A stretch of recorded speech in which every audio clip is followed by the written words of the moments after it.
Essas ideias de tornar oficial uma meta de inflação ainda mais frouxa, ainda mais alta, é extremamente perigosa. Não caiam nessa conversa, porque isso é abrir a portinha do inferno fiscal e inflacionário no Brasil. Não façam isso. É o Lula dobrando a aposta, querendo peitar o mercado e se negando a reconhecer que é importante o controle orçamentário e reduzir e zerar o déficit primário, porque se ele não é reduzido, significa que o nosso endividamento público está crescendo. E, portanto, o seu Elon Musk se torna o primeiro trilionário do planeta. É incrível que ele tenha conseguido esse feito. Começando mais um Urge Responde as perguntas que vocês enviaram nessa semana que se encerra no dia 12 de junho, sexta-feira, dia que estou gravando este vídeo, exatamente às 3 da tarde, e acompanhando aqui a abertura da SpaceX. A ação começou a negociar hoje na Nasdaq. Um sucesso absoluto, disparou a ação, já está valendo a empresa agora mais de 2,2 trilhões de dólares. Eu vou falar mais sobre o assunto porque, claro, é um dos mais importantes dessa semana. Mas antes, um recado, e a equipe pediu para eu não esquecer de mencionar, porque nós estamos concorrendo ao prêmio IBEST de melhor influenciador de economia e negócios. Então, se vocês nos acompanham aqui no canal, apreciam os nossos vídeos, vou deixar o link na descrição aqui do vídeo, e se você quiser deixar o seu voto, agradeceremos muito, porque de repente a gente pode sim ganhar o prêmio IBEST, melhor influenciador de economia e negócios. Mas primeiro, vamos passar aqui as notícias da semana e como tem sido a nossa prática agora no Urge Responde.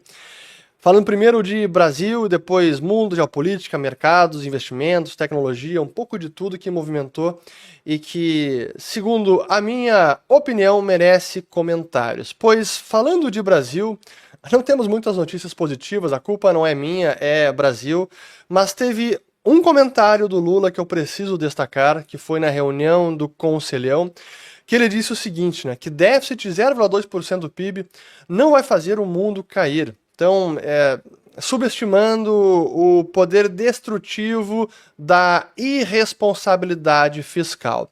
E ele aproveitou e disse então que, criticando os agentes de mercado, que esse resultado primário negativo, nessa magnitude, significa que vai cair o mundo, que é isso que o mercado acha e que ele discorda.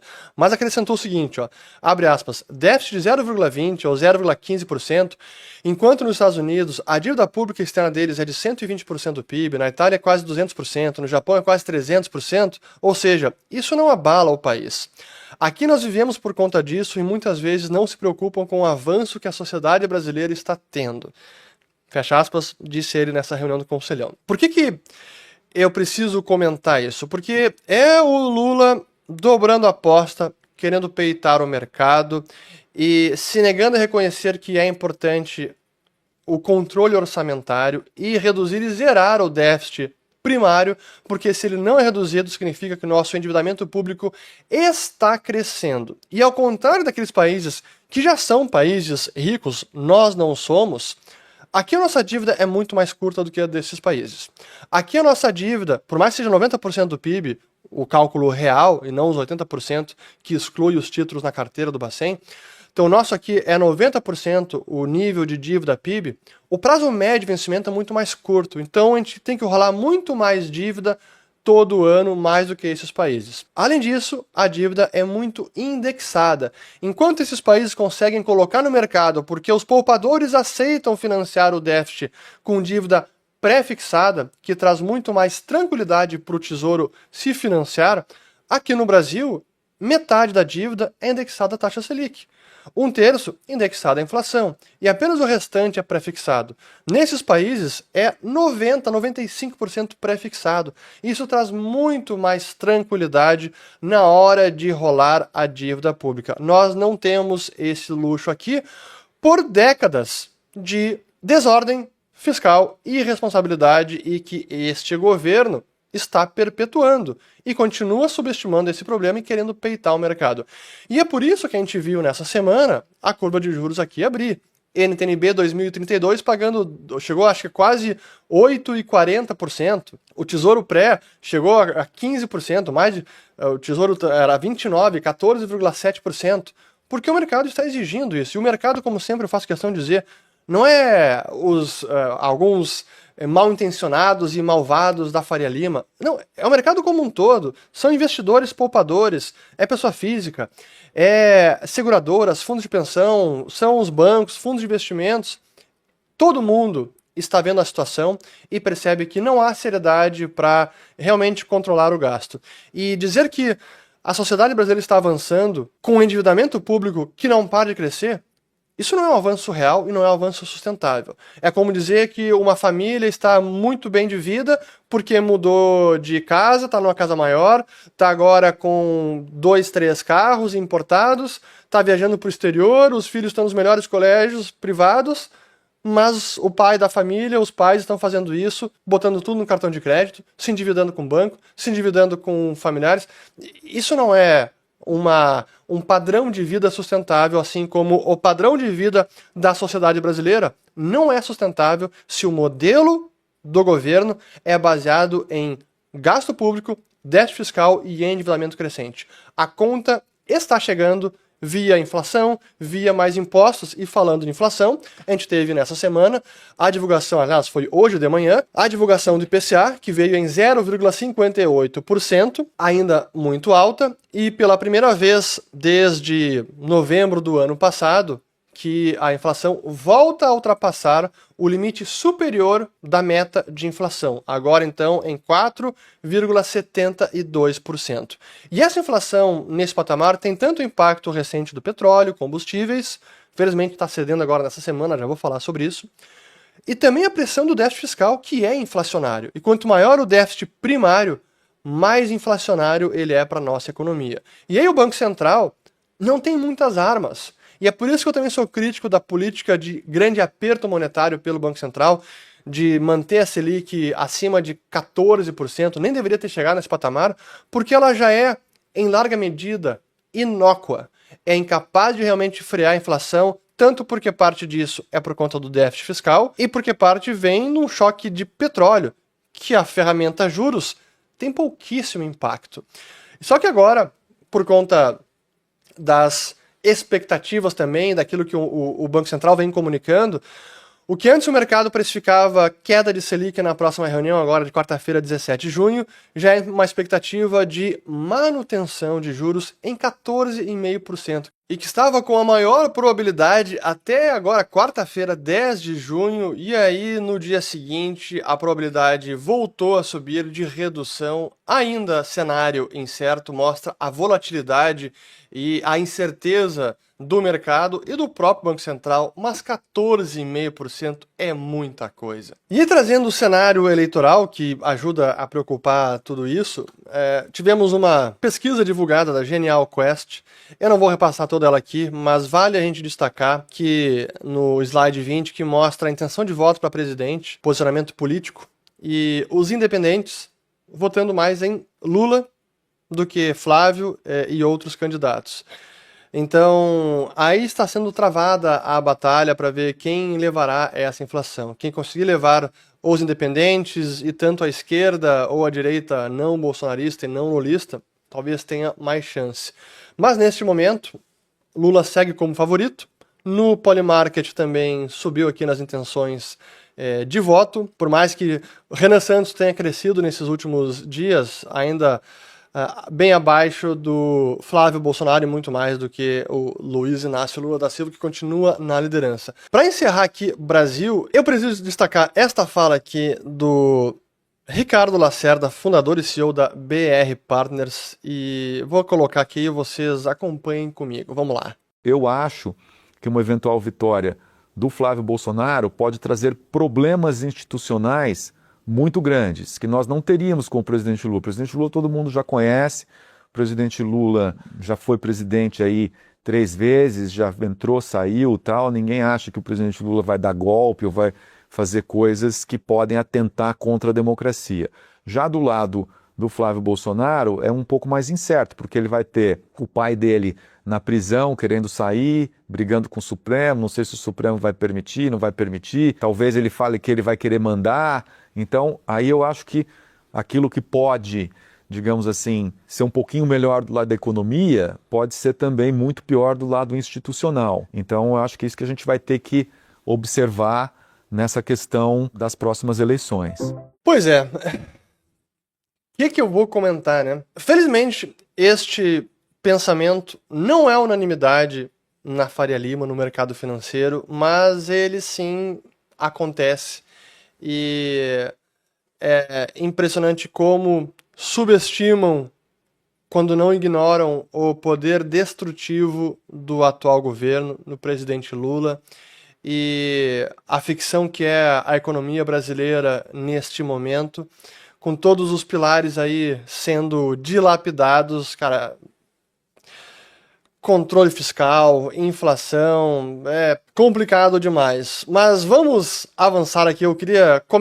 aproveita que comenta aqui abaixo o que vocês, quem acompanhou essa fala, o que vocês acham, o que a gente deveria comentar aqui. Algumas coisas o jurídico me proibiu, mas eu precisava deixar isso aqui para vocês. Vamos lá. Aqui uma notícia importante. Tivemos nesta semana uma eleição presidencial no Peru disputadíssima. A Keiko Fujimori está liderando. Ela ainda não foi decretada vitoriosa porque eu não tenho notícia de uma votação tão apertada. São cerca de 1.000 votos, as últimas notícias que foram divulgadas, que coloca a Fujimori na liderança. Quase todas as urnas foram apuradas. Haverá revisão dos votos, isso deve demorar mais algumas semanas, portanto só em julho a gente vai ter o resultado final, mas ela está na liderança, embora não seja uma liderança com folga, mas mostra como a direita está retomando um espaço importante na América Latina. E coincidentemente ou não, depois do fim da USAID, aquela agência governamental americana que ajudou a financiar vários movimentos de esquerda na América Latina e América Latina como um todo, né? Que foi desde o México para baixo, vários países tiveram resultados positivos e a esquerda foi derrotada nas eleições em praticamente todos os países da América Latina. Então, só falta um deles, né? Veremos logo mais, outubro, o que vai acontecer.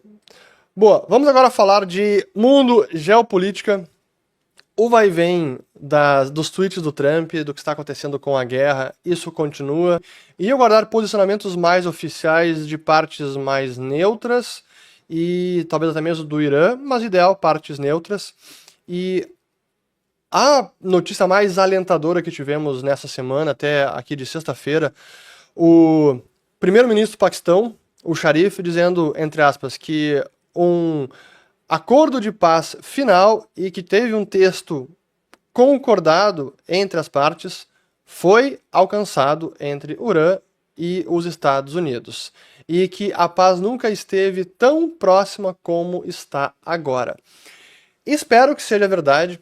Os mercados têm precificado isso. Quando a gente olha aqui preço de petróleo, o petróleo desabou, o Brent abaixo de 88 dólares o barril. É o que eu coloquei aqui na tela. Assim como todas as commodities também tá caindo. Até aproveitando que eu não falei de mercado antes, né, mas importante notícia nessa semana, Bolsa Brasileira voltou a subir levemente, mas está subindo 171 mil pontos, e o dólar voltou a cair, felizmente, 5,06 reais por dólar, embora a taxa de juros continue elevada, como eu falei antes, NTNBs e DIs futuros ainda continuam elevados.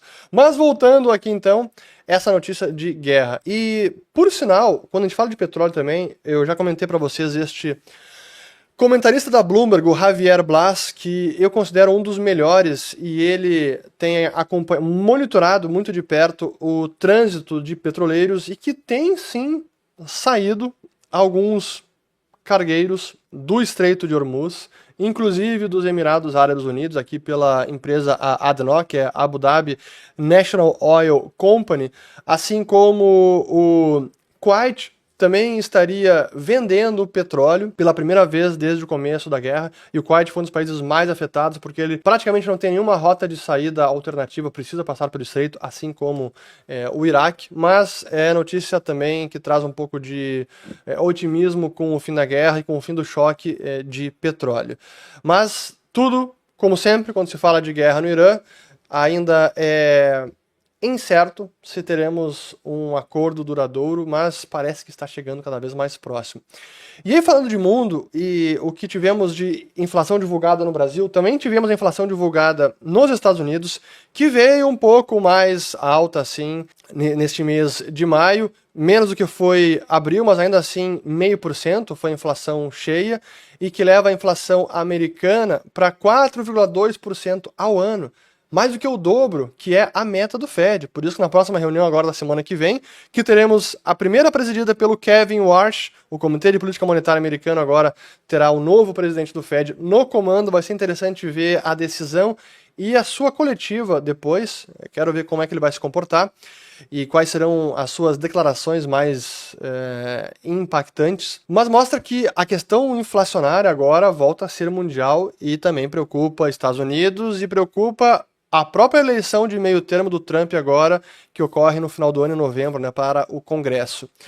Mas na liderança está a Argentina. Aqui nos países do G20, a Argentina volta a assumir a liderança de inflação com 33,6% ao ano, fechado em maio. Mas a notícia positiva é que na leitura mensal ela volta a cair para 2,1%, um patamar que não se via desde setembro do ano passado. Eu tenho trazido aqui notícias da Argentina e como o choque fiscal e monetário do Milei parece sim que está dando certo. Eu mostrei os dados do M2 finalmente estabilizando, e o que nos permite prever, prognosticar que a inflação futura tende a cair.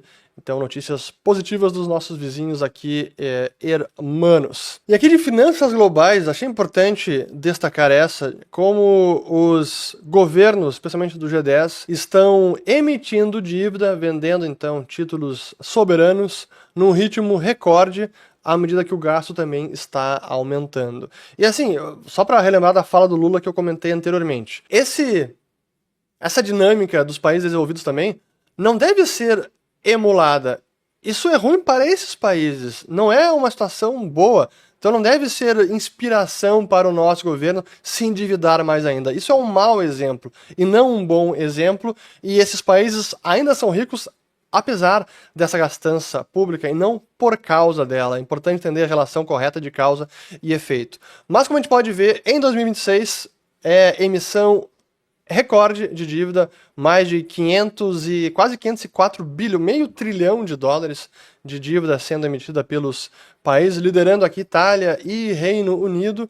E também não surpreende os juros das dívidas globais estarem aqui perto das máximas dos últimos 10 anos, em 13,5% aqui, é um índice então composto do ponderado aqui pelo Bloomberg Global Treasury Index. Pois bem, agora vamos falar da SpaceX, que eu já fiz vários vídeos sobre o assunto e eu recomendo vocês assistirem porque eles estão bem completos, especialmente o último que a gente publicou no dia de 11 de junho, quinta-feira, para mim ontem. Mas aqui temos, finalmente, a empresa abriu seu capital. O preço de abertura do pregão foi $150. A ação tinha sido precificada em $135 e foi a este preço que ela captou os 75 bilhões e foi para o caixa da empresa.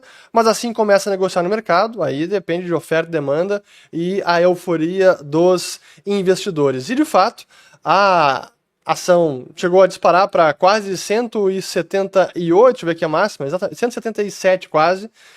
Significa que ela, nesse momento que eu estou gravando, 169, já é mais de 2 trilhões de dólares. E, portanto, o seu Elon Musk se torna o primeiro trilionário do planeta. Pois é, e quase 4 vezes o patrimônio do segundo colocado, que é o Larry Page. Impressionante. É incrível que ele tenha conseguido esse feito com tanta coisa contra, né, com as probabilidades muito baixas de sucesso lá atrás, quando ele começou a empresa em 2002. Mas veremos agora nos próximos meses. Até comenta aqui, vocês compraram a SpaceX, entraram na IPO, querem entrar, o que vocês estão achando aí da negociação da SpaceX? Mas eu não queria deixar de mencionar o que aconteceu com a SpaceX. Para mim é o momento mais importante dos mercados nesse momento, porque se confirma de fato o maior IPO da história, a maior captação da história, e com uma empresa que já começa na bolsa valendo mais de 2 trilhões de dólares. Pois é. Agora, a gente precisa falar dessa notícia muito importante que foi divulgada no fim de sexta-feira, 12 de junho. Eu já tinha gravado todo o Urge Responde, por isso estou voltando aqui, gravando no sábado, às 4 da tarde, porque é uma informação muito relevante para o futuro da inteligência artificial e o seu envolvimento com governos e a regulação estatal. Porque foi justamente ontem, no finzinho do dia, que a Anthropic divulgou a seguinte nota sobre uma diretiva do governo dos Estados Unidos para suspender o acesso ao Fable 5 e o Mythos 5, que a empresa recém tinha liberado para os usuários no meio dessa semana passada. E eu vou ler apenas aqui o primeiro parágrafo da nota. O governo do ZEUA, citando a Autoridade de Segurança Nacional, emitiu uma diretiva de controle de exportação para suspender todo o acesso ao Fable 5 e ao Mythos 5 por qualquer cidadão estrangeiro, dentro ou fora dos Estados Unidos, incluindo funcionários estrangeiros da Anthropic. O efeito imediato desse pedido é que precisamos desabilitar abruptamente o Fable 5 e o Mythos 5 para que todos os nossos clientes garantam a conformidade. O acesso a todos os outros modelos Anthropic não será afetado. Ou seja, não podendo ter certeza se algum estrangeiro estaria ou não usando o modelo, é melhor então desativá-lo por completo e agora ninguém tem mais acesso a ele. Mas aí que a gente precisa primeiro dar um passo atrás e relembrar o que aconteceu com o Mythos quando ele foi revelado ao mundo, já tem algumas semanas, porque a própria empresa, Anthropic, se mostrou muito preocupada porque este novo modelo era poderosíssimo, especialmente para explorar e descobrir falhas de segurança. Então, na guerra cibernética, era uma arma poderosa e que poderia ser usada por autores mal intencionados ou governos, exércitos, enfim. Então ela estava com muito receio de simplesmente liberar para o público abertamente esse novo modelo. Aí aconteceu justamente agora no dia 9 de junho que a empresa divulgou que estava agora oferecendo ao público o Fable 5 e o Mythos 5. E o que é o Fable 5?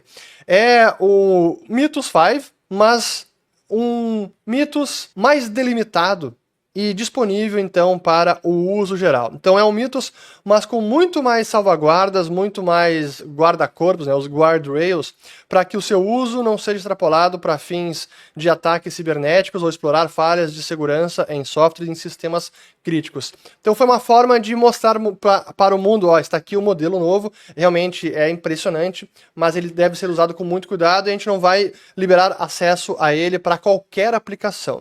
Isso foi no dia 9, e aí no dia 12 veio essa diretiva do governo americano, e que ainda não temos, inclusive, o teor na íntegra do que está nessa intimação do governo americano, para que a gente consiga entender quem de fato escreveu isso, quem é a autoridade por trás, quem é o departamento legal que agora obrigou a empresa a encerrar o uso do Mythos e do Fable. Vamos também colocar em perspectiva, né, ou contextualizar, a Anthropic e o próprio Dario Amodei, que é o CEO e fundador da empresa, porque ele há muito tempo vem amedrontando o público, trazendo aí, reiterando as suas ressalvas sobre as ferramentas de IA, como elas têm crescido e, assim, aumentado e muito a sua inteligência, o que ele diz que é a IA exponencial,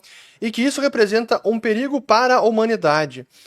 Poucos donos de empresas que provêm o serviço alardeiam aos quatro ventos com tanto empenho contra os próprios serviços da empresa, como esse Amodei faz, e desde sempre. Vários artigos dele se colocando como o cara mais preocupado com a IA, que ela pode sair do controle, pode ser usada para o mal, a gente precisa ter muito cuidado, como é que a gente vai controlar isso, regular, o governo também precisa regular. E num artigo dele, olha só como isso é irônico, né? Num artigo dele do dia, agora foi em junho de 2026, ele falou justamente sobre a política pública por conta da IA exponencial. E aí no terceiro parágrafo ele escreve o seguinte, ó: por outro lado, a política, especialmente a legislação, avança muito lentamente. Muitas vezes, isso ocorre por bons motivos. Os governos têm poderes graves e, geralmente, é melhor que eles não sejam usados com muita pressa. Mas a incompatibilidade de prazos é, no entanto, muito dolorosa. Nos vários anos que um Congresso pode levar para agir, a IA pode passar de um brinquedo divertido a um país inteiro de gênios. Essa, então, não é a primeira vez que o Amodai critica a atuação do governo, ao mesmo tempo que ele mostra os seus medos com a ferramenta, com essa tecnologia. Só que agora veio, finalmente, uma ação definitiva, decisiva do governo americano. Não quer saber, para esse negócio aqui, não queremos que seja usado, acreditamos que tem, assim, uma falha que possa ser explorada por agentes de outros países, então é um problema de segurança nacional. Encerra, não queremos que use, e agora a empresa até se coloca contrária a essa decisão intempestiva do governo americano, sendo que é o que eles estavam pedindo desde sempre. E além disso, né, a Anthropic tem tido uma relação muito tumultuosa com o governo americano, já desde do começo da guerra, quando o Claude, os seus modelos estavam sendo usados pelo Departamento de Guerra, e o Departamento de Guerra colocou um ultimato para que a empresa liberasse todos os usos e tirasse os guardrails, né, os guarda-corpos das ferramentas, e eles disseram, não vamos fazer isso, e o governo foi lá e colocou, inclusive, a Anthropic como uma empresa na lista negra. Então, não é novidade o que está acontecendo na relação entre o governo americano e a Anthropic, mas é uma nova etapa e mostra que, além desse conflito, a tensão entre governo americano e Anthropic, há sim uma preocupação genuína por governos com o potencial destrutivo dessas ferramentas, caso sejam usadas para o mal. E caso algumas das suas funcionalidades, que são transformadoras, podem descobrir falhas cibernéticas, e se isso cai na mão do Exército da Libertação Popular, o People's Liberation Army da China, e pode usar isso contra empresas ou governo americano, então claro que tem um risco aí e a preocupação ela é válida e genuína. Mas eu quero aproveitar e trazer uma postagem do David Sachs, porque ele é um grande venture capitalist, investidor do Vale do Silício. Ele era do PayPal, que o pessoal chama até da PayPal Máfia. Ele é o Crypto Czar e IA Czar também, então ele que tem sido o grande interlocutor com o governo americano para tudo relacionado à regulação de cripto e inteligência artificial, e ele escreveu isso hoje, sábado, e eu preciso então ler aqui ao mesmo tempo que eu vou comentando. Então, aqui, ó. Tive várias conversas com pessoas dentro e fora do governo sobre a situação atual da Anthropic, e aqui está o que acredito ser verdade. Como sabemos, a Anthropic lançou publicamente seus modelos da classe Mythos no início dessa semana sob o nome comercial Fable. Fable é Mythos com guarda-corpos. Mas se esses guarda-corpos falharem, você expôs o Mythos e suas capacidades cibernéticas avançadas a pessoas que não deveriam tê-los. Tenha em mente que a própria Anthropic promoveu amplamente a ideia de que Mythos era uma arma cibernética e precisava ser regulamentado como tal. Eles pediram a regulamentação governamental do Mythos e defenderam as proteções do Fable. Se houver uma vulnerabilidade, grande ou pequena, é responsabilidade da Anthropic corrigi-la. Claro, aqui ele está repleto de razão e é exatamente isso que a empresa veio divulgando, alardeando e de forma muito alarmista. Agora está a resposta aí, em parte por culpa dela própria. Mas prossigamos. Um parceiro de confiança altamente confiável da Anthropic e do governo americano, que estava testando o Fable, apresentou um jailbreak dessas proteções. O administrador pediu a Dario que corrigisse o jailbreak ou implantasse o modelo. Dario recusou. Vejam só aqui a acusação. Que alguém do governo americano, e que é relacionado com a Anthropic, conseguiu explorar uma falha de segurança e remover essas proteções do Fable, e que o administrador pediu para que o Dario corrigisse e que ele teria recusado. Então, claro, aqui é uma acusação grave. Em sua postagem no blog, a Anthropic defendeu sua decisão dizendo que o jailbreak não é sério. Não é isso que o parceiro de confiança e o governo acreditam. Nem esse tipo de linguagem minimizadora é consistente com a marca da Anthropic como empresa de segurança de IA. É difícil entender como eles podem alegar que um jailbreak permitindo a operabilidade de uma arma cibernética pode ser definido como não sério. No passado, a Anthropic sempre disse que a segurança deveria ser prioridade máxima e levada muito a sério. Neste caso, a Anthropic priorizou a oferta contínua do modelo de consumo em detrimento da segurança. Em reação, a administração emitiu o controle de exportação. A administração fez isso com relutância, ficou muito surpreso que a Anthropic não quis cooperar com uma solicitação de segurança razoável, ou seja, corrigir o problema do jailbreak. A reação da Anthropic está muito em desacordo com sua marca e espírito com uma comunidade segura de pesquisa em IA. A esperança da administração agora é que a Anthropic resolva o problema de segurança, o controle de exportação seja suspenso e o Fable volte ao lançamento geral. A administração quer que tudo isso aconteça o mais rápido possível. É francamente desconcertante que a Anthropic não tenha querido atender às solicitações de segurança que ela disse anteriormente serem sua maior prioridade. Aqueles que tentam desviar e vincular esta ação às questões anteriores do Departamento de Guerra e Anthropic estão errados.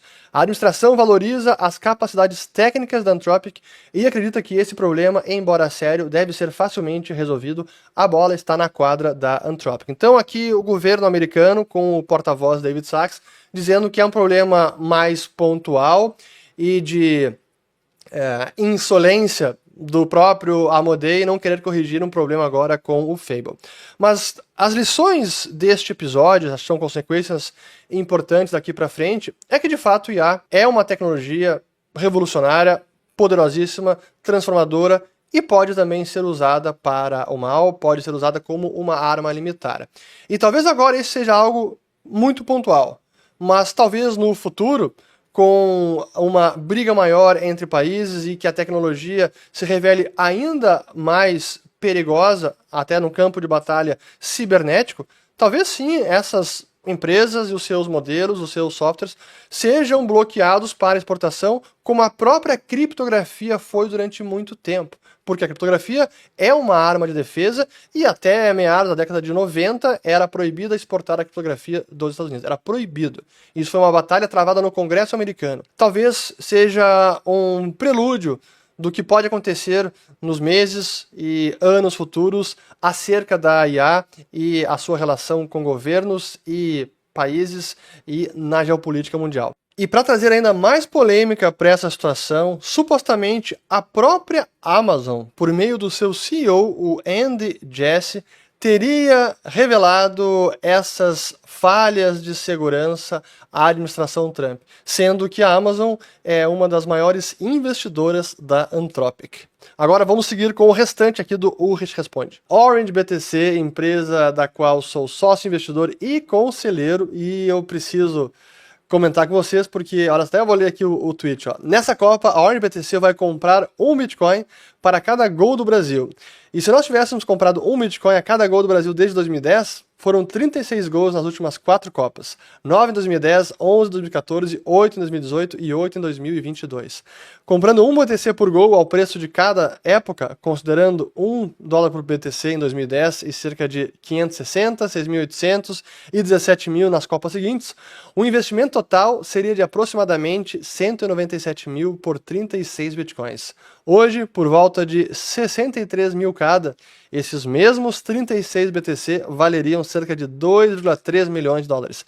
Aproximadamente 11 vezes mais, nada mal. Não? Pois aí está o comunicado da Orange BTC. Se você não segue na Orange BTC, siga a Orange BTC nas redes aqui, tanto no X, Instagram, YouTube. E agora vamos às perguntas. Conhece o Renan Santos? Ele diz que, se eleito, seu ministro da Economia será um Bitcoiner. Ótimo!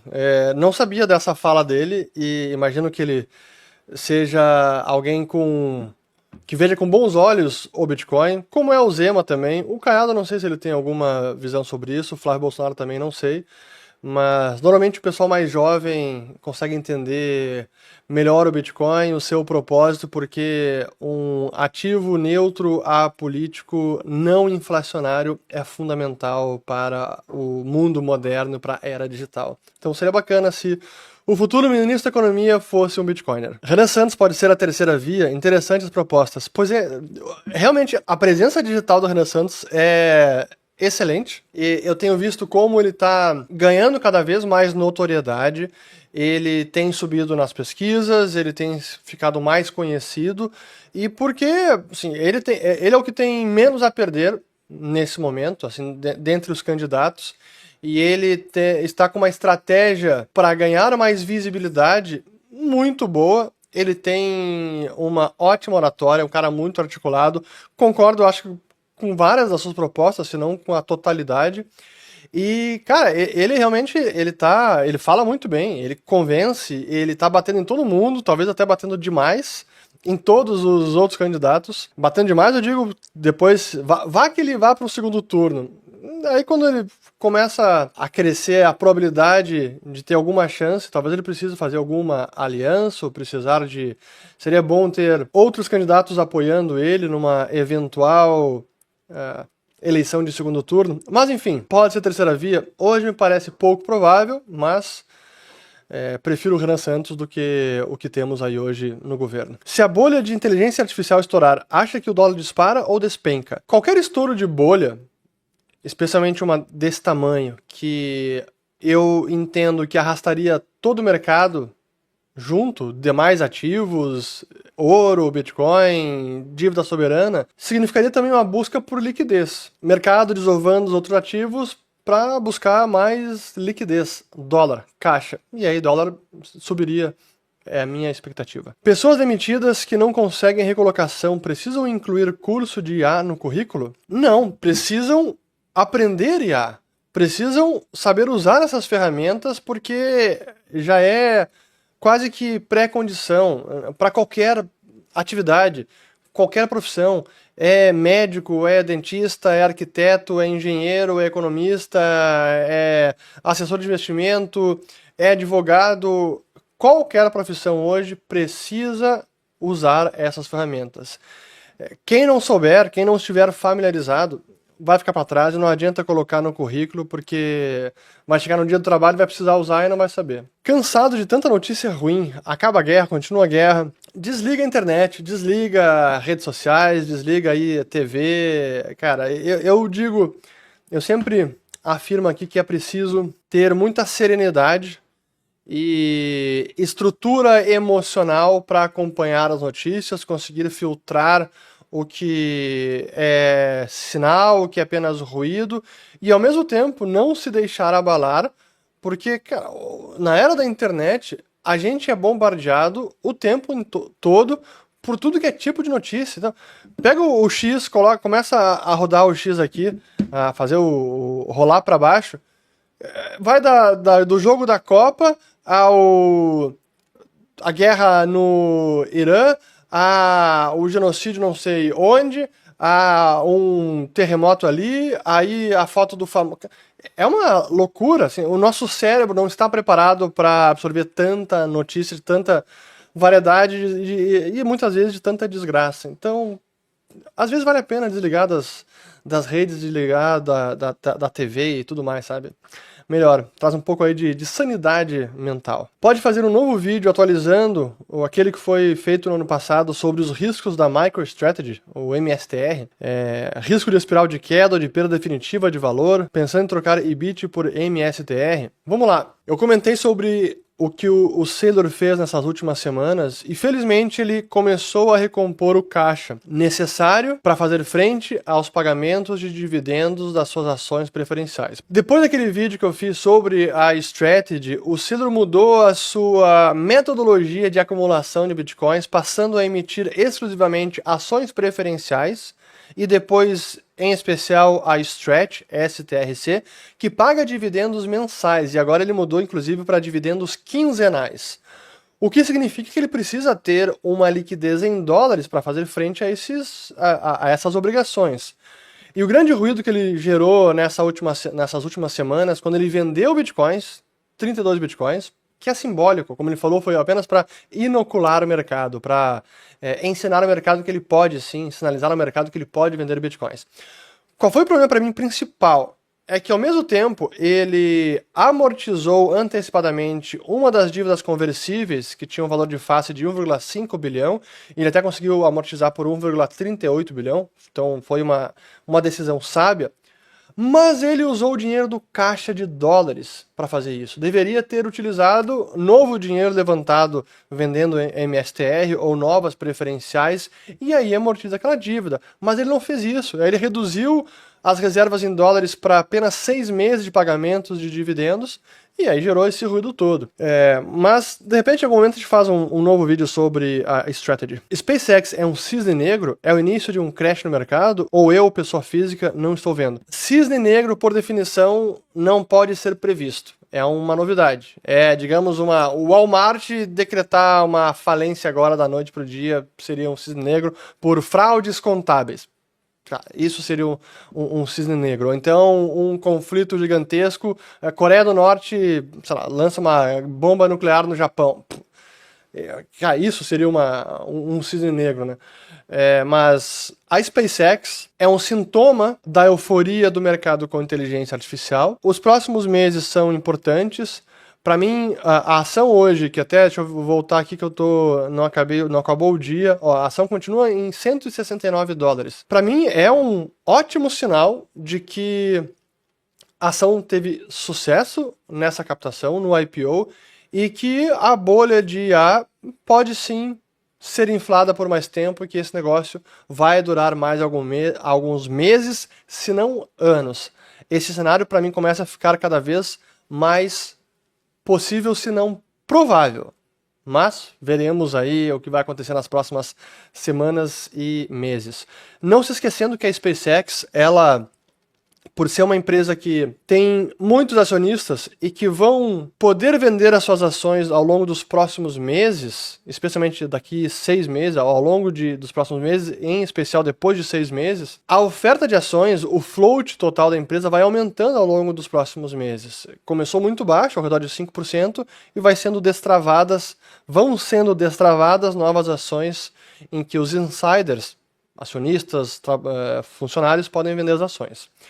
Mas, ao mesmo tempo, pela inclusão da SpaceX em índices importantes como o Nasdaq 100, depois de 2 semanas isso vai acontecer, e os fundos passivos, os ETFs, esse investimento passivo, vai trazer pressão compradora para o papel, o que significa preço para cima, possivelmente, ou compensa qualquer força vendedora e estabiliza preço. Então veremos. Importante acompanhar os próximos meses. Por que estatais como Correios não declaram falência? Se fosse uma empresa privada, o que aconteceria? Decretaria falência.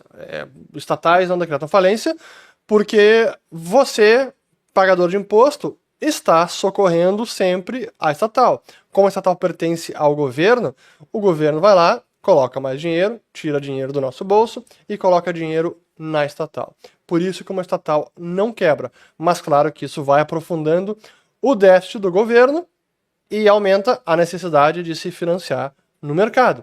Esse é o problema, o dilema que tem o governo atual, e como o governo Lula, reintroduziu a política de estatal pode dar déficit, estamos aí com déficits nas estatais recordes nos últimos meses, isso está pressionando também o orçamento federal. República colapsando, déficit monstro e fundão da eleição passa dos 4 bilhões. Ninguém pode fazer nada? Pois é, né? São poucos os que se colocam contrários a essa obscenidade que é o fundão eleitoral. Seria melhor para o Brasil ter uma meta de inflação de 6% e taxa Selic no patamar de 10%? Não! Seria melhor o Brasil ter uma inflação bem baixa, ao redor de 2%, se não até menos, e ter uma taxa de juros condizente com essa inflação, e que seria não 14, seria menos, mas para isso precisamos de um governo que não tem um déficit tão elevado, que não usa ferramentas de gasto fiscal, portanto gera um impulso fiscal, atividade econômica e pressão nos preços, pressão na inflação, e aí a Selic não importa se ela é 5, 10 ou 15, o governo segue gastando, incentivando a atividade econômica, e por isso que aquece a economia. Também busca usar bancos públicos para canalizar crédito e aumentar aí o endividamento privado para gerar mais atividade econômica. E aí não tem muito que a Selic possa fazer. Esse é o problema. O nosso Banco Central, quando tem um cenário de governo gastando muito, déficit inflacionário, e muitas vezes usando bancos públicos para expandir o crédito para a economia, crédito de banco público não segue a lógica econômica, a lógica de mercado, segue a lógica política. Por que vai dar um crédito? Porque o governo está mandando. Essa é a política de Estado. E quando isso acontece, vai pressionar mais a inflação, independe se a Selic está em 14, 15 ou 50. Esse que é o problema. E todas essas, isso é muito perigoso. Essas ideias de aliviar ainda mais a meta de inflação, que na prática já está aliviada, a meta é 3, está sendo 4,70 a inflação, essas ideias de tornar oficial uma meta de inflação ainda mais frouxa, ainda mais alta, é extremamente perigosa. Não caiam nessa conversa, porque isso é abrir a portinha do inferno fiscal e inflacionário no Brasil. Não façam isso. E não é elevando a meta de inflação que a gente vai conseguir reduzir de forma sustentável a Selic. Isso é um erro, então não caiam nessa falácia. O que acontece com as empresas que prometeram metaverso, mas largaram tudo por inteligência artificial? O metaverso era muito mais, sim, etéreo, né? Era muito mais difícil de ter algo concreto ali, uma tecnologia real revolucionária, era uma expectativa, uma ideia que não era palpável, não era uma realidade na vida das empresas, dos usuários, consumidores. Acho que ali o seu Mark Zuckerberg se precipitou em mudar o nome da empresa para Meta, inclusive. Gastou 70 bilhões, que foi praticamente tudo no lixo. 70 bilhões de dólares. Fala-se que, se reeleito, o governo atual será obrigado a fazer ajuste fiscal. Será que faria? E se não fizer? Se Lula for reeleito e seguir com esta retórica de querer peitar o mercado, e tiver um ministro da Fazenda que incorpora essa mesma retórica, querendo dobrar a aposta, se negando a fazer ajuste, o dólar vai disparar, juro vai disparar, não tem outro remédio. E vai chegar um momento que os leilões do Tesouro vão inclusive fracassar. Ah, tá o Tesouro Pré pagando 17%, NTNB pagando IPCA mais 10%. O mercado não vai querer, porque está vendo ali muito mais risco do que oportunidade. E o governo vai ser obrigado, quando chegar esse momento, a fazer alguma coisa. Ou ele faz o ajuste fiscal, dizendo que, ok, vamos fazer algum pacote aqui, vamos parar, eu sei, estamos aqui, esticamos demais a corda, vamos fazer algum tipo de contenção de gasto, e aí as coisas aliviam, o governo consegue rolar sua dívida. Agora, se ele não fizer isso, se ele seguir peitando, aí ele vai ter que encontrar formas mais heterodoxas ainda de se financiar. Eu citei uma possibilidade, que é um absurdo completo, mas se chegar no momento que o dólar sobe de volta para 6, para 6,5, para 7, essa possibilidade fica cada vez mais clara aí no hall de medidas estapafúrdias desesperadas do governo se financiar. Se isso acontecer, eu já disse, aí é game over Brasil, será um sinal de que o desespero bateu e que eles vão bater de frente e azar. E aí, meu amigo, será um problema. Selic 15, 16, 17, ou se voltar para 10, a forceps, o câmbio dispara com tudo, o Brasil perde reservas, vai ser... Aí realmente é o caminho do desastre econômico no Brasil. O que esperar dos mercados em geral após um suposto término da guerra, Estados Unidos e Irã? Os mercados já vem precificando isso há algum tempo, com volatilidade, mas especialmente pelo petróleo e os derivados, é o que o mercado está precificando. Então, se tivermos de fato o fim da guerra aí, finalmente oficial e não só tweet do Trump, talvez a gente não tenha grandes impactos de preço nos principais aí, com petróleo, dólar, juros e tudo mais. Já está sendo precificado. New York Knicks ou San Antonio Spurs? Pois, sabe que eu simpatizava mais com o Spurs e estava torcendo até pelo Wembanyama, mas vendo o Knicks jogar e com essa garra toda e surpreendendo e não tendo vencido o campeonato há tantos anos, pô, eu tô torcendo pro Knicks. Espero que eles ganhem, vai ser bacana de ver. Só espero que os nova-iorquinos não destruam a cidade, que os caras lá, meu Deus do céu, né? Brincadeira. E antes de encerrar, vou deixar aqui apenas este discurso do Elon Musk, rapidinho, depois volta pra mim. It is certainly hard to believe that a little company that started in a warehouse in El Segundo is now going public with the largest IPO that ever. And let me tell you, if people had told me this was going to happen, I was like, man, you must be smoking some really good crack. because I think this company's going to fail. I mean, I gave SpaceX less than a 10% chance of succeeding at all, to be clear.